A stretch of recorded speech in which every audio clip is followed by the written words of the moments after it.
Hey everybody, happy Sunday. This is Kelly P. Coates again, tuning in for my weekly video that I'm putting out here on YouTube and hoping to help everybody out with their wellness journeys. And had a great weekend, and we're in October, which is one of my favorite months. Of course, it's spooky season, which is my favorite. So I do look forward to that. I had a great time with friends over the weekend, and I do want to talk about the way I eat is primarily carnivore, as most people would label it. I have had great success of healing all my ailments that way, and in my intro video, I listed everything I have eliminated, everything that healed on me as a result of eating this way. For November 1st will be 1 year, and some things that are still healing or gone away or have lessened. Again, I didn't have anything major metabolically wrong with me at all, really, but I wanted to lose the last 40 pounds. I've lost about half that so far in this past year. So, some things, though, that challenge me. All right, we're coming up in the holiday season, Halloween. Last year, I'll tell you, before I started to eat carnivore or switched over to that elimination way of low carb to no carb eating, I had candy to give out to the kids. We didn't get a whole lot of them, so inadvertently, of course, what do? It's readily available. That sugar is calling my name, and that addiction was still there. So I would eat it throughout each day. I would have a little something, right? So I got off the sugar primarily, but I am still a sugar addict. I probably always will be. And that's something I'm trying to contend with this year. I'm probably not going to hand out candy this year because I know the end result will be me. I don't want to do that again. So I am opting to change my behavior and have a strategy in place. We don't get that many trick-or-treaters in my neighborhood anyway, so I'm thinking of just not participating at all. Or if I did participate, maybe I would give out coloring books and crayons instead. I feel like that's better than everybody giving out candy. I wish there'd be a different change with that, and just so much candy gets given out on Halloween, but my challenge over the weekend also, this month, October is my fun month. I do indulge a little bit here and there. I'm going to probably every year. So I'm fine through November. November and December. Those are challenging months for most people with Thanksgiving. It's every reason to eat carbs and everything you don't normally eat, or in December, especially where I work, it's a lot of people bring in sweets around that time of year. So what do I do? What strategy do I have in place? And again, I've mentioned this before. Sugar gives us that dopamine hit. It's very, how do you say it? Seductive, sugar is, isn't it? So, I don't know. I'm thinking, I'm not gonna, I know definitely my strategy for Halloween, but what about y'all? What are you doing different this year? I don't know how long you've been eating this way or what strategies you've employed to kind of help get that addiction and put it in its place. So, I do eat a donut once a month. I know that's like a trifecta of horribleness too, right? Let's think about that. What is a donut, folks? What is that? It is, of course, flour, a flour product, fried in some horrible inflammatory omega-6 oil, I'm sure. And then you have I get a chocolate frosted donut. So there's the chocolate, of course, which has more sugar in it. All right, well, it's about the trifecta. I was going to say, well, it's flour, seed oils, and sugar. So yeah, there you have it, right? So not going in too deep on the psychology aspect of that. Once a month I eat, because at work they bring in once of the last Friday of every month is Donut Friday. So that's where I'm at with that. And I'm open to strategies. I mean, is that horrible? Is that a long, yeah, I don't know. I'm just kind of, that's where I'm at with that. And I'm learning really what it is, and I had to think about this really, and I had to leave it alone because I can overanalyze something really well, so I just, okay, let's let it go, Kelly. So let's just see what comes back around, the boomerang, right? Well, I realized too, I had an addiction as a child to sugar. I equated it with love. My grandmother from up north would come down and buy us these chocolate pinwheels from Winn-Dixie, and I knew she loved us, and on a side note, I grew up in a very challenging household. I'll say growing up with emotions suppressed and some other things at play. I'm not going to air my dirty laundry at all to this, just other than it was, I had adverse childhood experiences growing up, definitely, and my brother and I did. So I learned to cling to sugary foods as comfort, to feel good, because it was given to me with love. So I equated that kind of food with love, sweets. So there was that. It's also habitual. It was something I would do to reward. Also, a reward system. I always think of Skinner, that psychologist or psychiatrist, operant conditioning, and it's a reward system. Like and plus, we all know what sugar does to our brain. It's just like a drug, right? We want more of it, and we feel good when we eat it. Of course, we feel horrible after, and it's really inflaming our insides and our arteries and whatnot. And if you don't know this yet, they have realized that is what inflames our arteries and causes arteriosclerosis. That's a mouthful, right? Which then thereby snags cholesterol, which is trying to repair and do its job. Cholesterol is not the bad guy unless it's your triglycerides, right? So the triglycerides are the reflective of how much processed food you're eating. So those need to be low. Some recommend under 100, some advise under 75. So mine happened to be 72 at this point, which is great. I never ate a whole lot of processed food. I got away from that years ago, actually. The whole fast food industry just was, anyway, side note there. But back to my sugar addiction. I realized, why am I struggling with this now? A year later, I've still flirted with sugar here and there, and thank you, Dr. Ken Berry, for saying, you're going to fall off the wagon sometimes. It's just going to happen. You just get right back on. Well, why am I still hanging on to my relationship with sugar? What is that? So as I've learned to grieve things, losses in life, my late mother, I love my mama, 2 years later, I realize also in changing a lot of my habits that I have in the past 2 years, emotionally, spiritually, physically, and just overall everywhere, right? Just my whole perspective, and healing some things in my life and myself, and just doing that inner work. That's, you got to feel it to heal it, kind of face your shit, right? So I worked explicitly on that these past 2 years and included what I eat. So I heal my relationship with food primarily, but that sugar is still evident. And I had to go, why do I not want to give up sugar? This one little thing, why am I clinging to that? Why? You know why? It's familiar. Just like a bad relationship. I don't do those anymore either, right?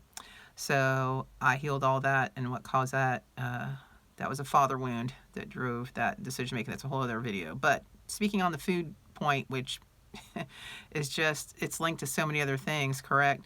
So I realize it's familiar. It's letting go of a lifelong relationship. Now think about that. You might have a lifelong relationship with a person.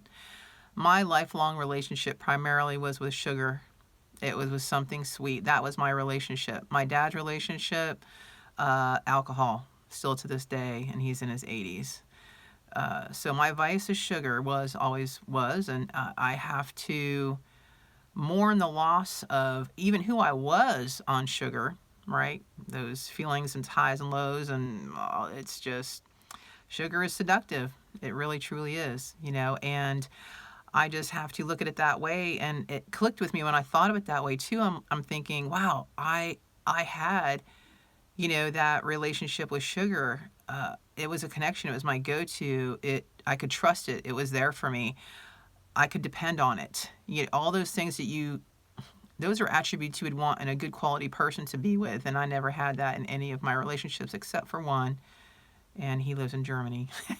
That's another thing I can talk about too, about, how adverse childhood experiences affected my eating habits of eating the SAD, standard American diet, and binge eating on carbs and sugars.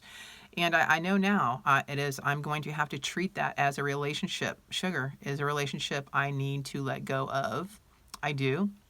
I think I'm going to ease out of it. I'm going to make it a goal of, at the end of this year, that's my goal. I'm not going to beat myself up if I don't quite meet that goal either. I know that I'm slowly but surely lessening the amount. I mean, even my little once a month, or, okay, it's been 2 weeks and I can have a little something, right? So trying to replace that dopamine hit also. I know it's a relationship issue for me with sugar, a connection point that I feel that I equate with good qualities, which really isn't. So then I realized, okay, I want to find that in someone, and a guy instead, of course. And, so I realized I have to look at it as that relationship. I have to mourn the loss of that relationship. just like a breakup, right?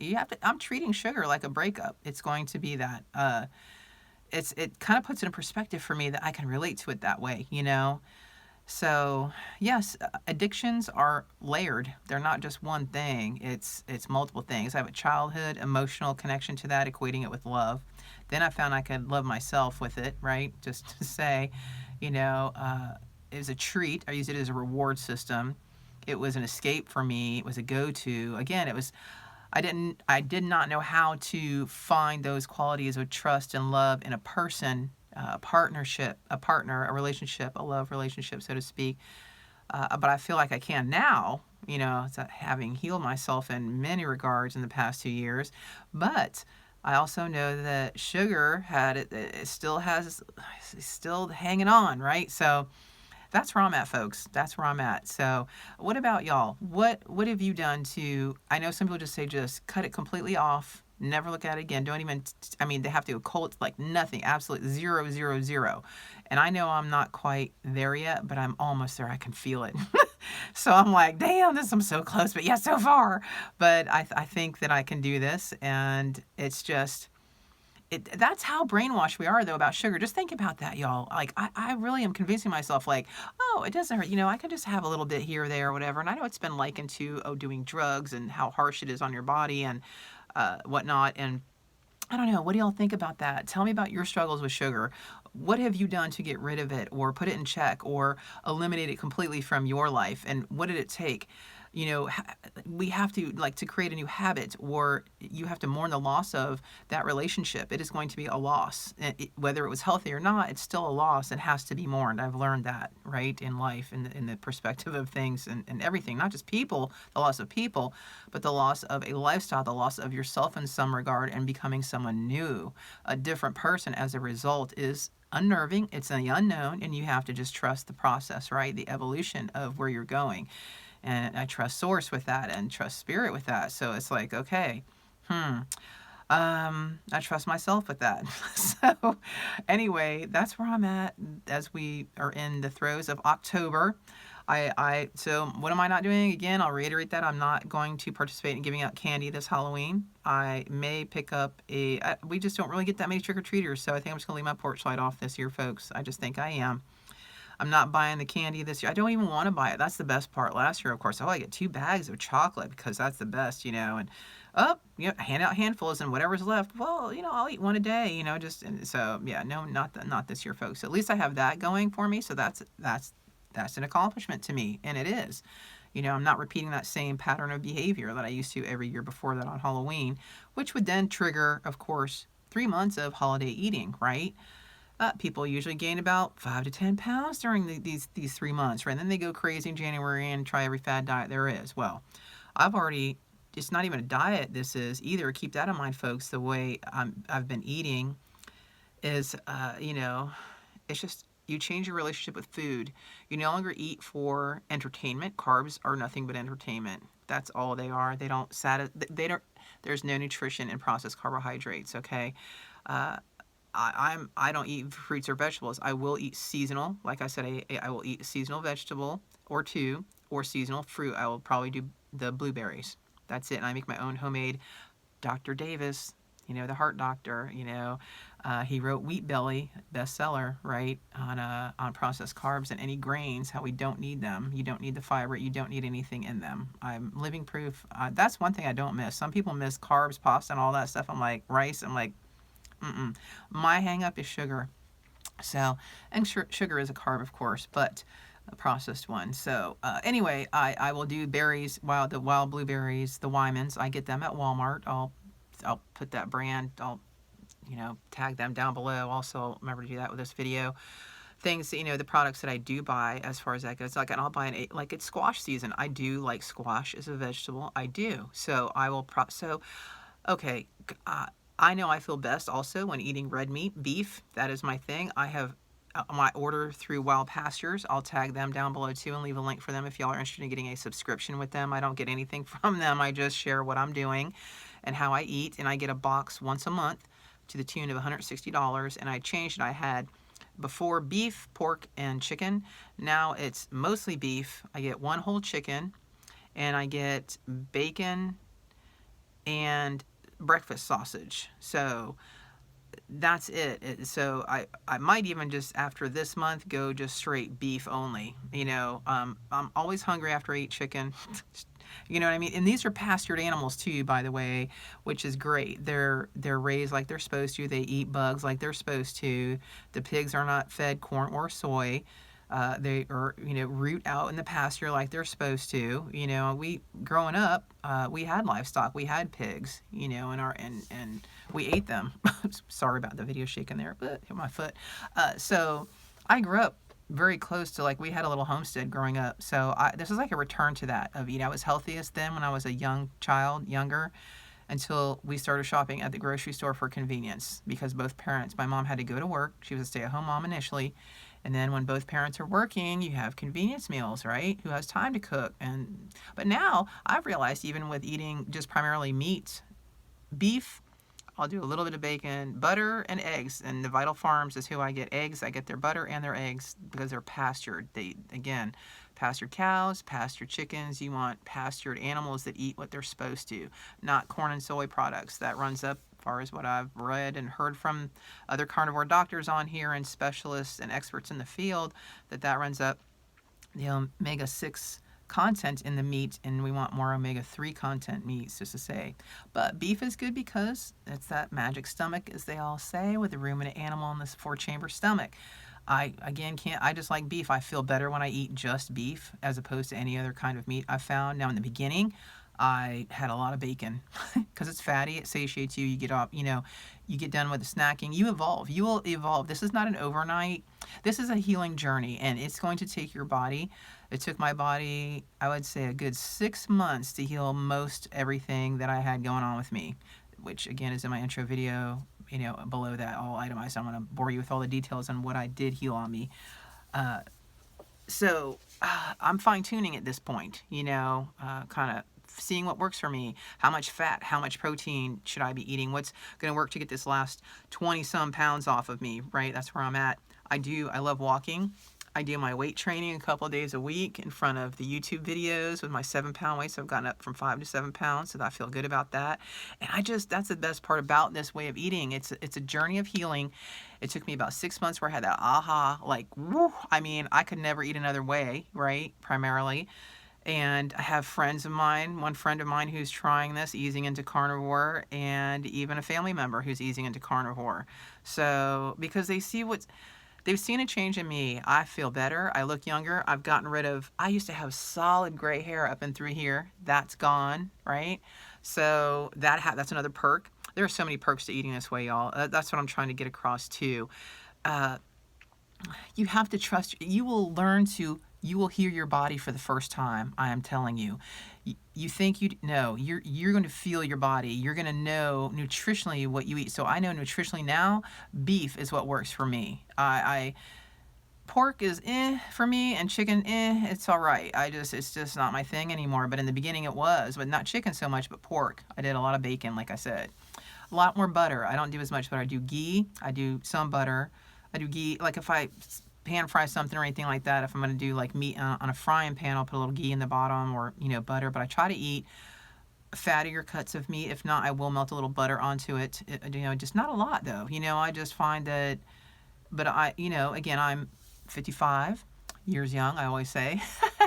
So going through menopause and easing through that. And again, I am on bioidentical hormone replacement therapy and feeling pretty good. We'll see how it goes. I'm going to give it 3 months, see how I feel with that. If that's worth it or not. I don't know. I'm going to check that out. That's another video separately from this. But I just want to speak mostly to how I eat and how that has really been the catalyst for healing me and other areas of my life, as I've stated, emotionally, spiritually, physically, definitely, and then mentally. I would say that came in, boom. Once those align up, you're going to know a new you that you're going to feel so wide awake and in tune with yourself that you won't know what to do with your energy. That's the best part. Like you just want to, I'm telling you, I'm already got, like, I don't know, you just look at life so much better. You are actually happy.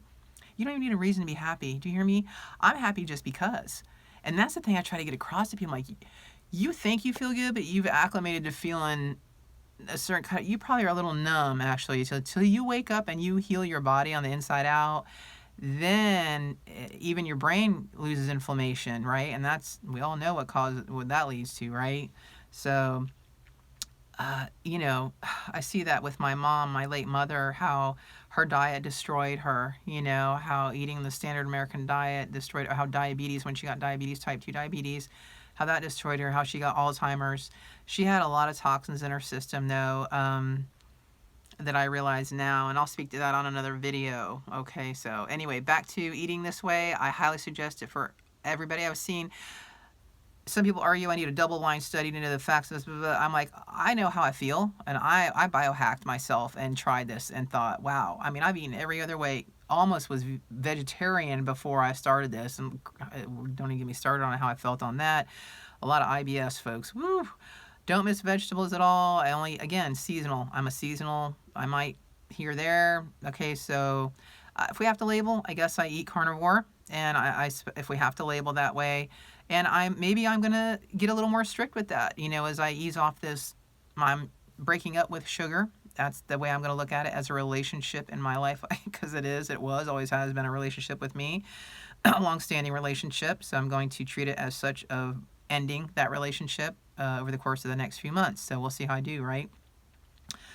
So that's where I'm at with that. So that's it, folks. I definitely relate, and I did do carnivore strictly for a few months, and that's when I saw the most healing actually happen within me, you know, physically and emotionally and mentally, I would say.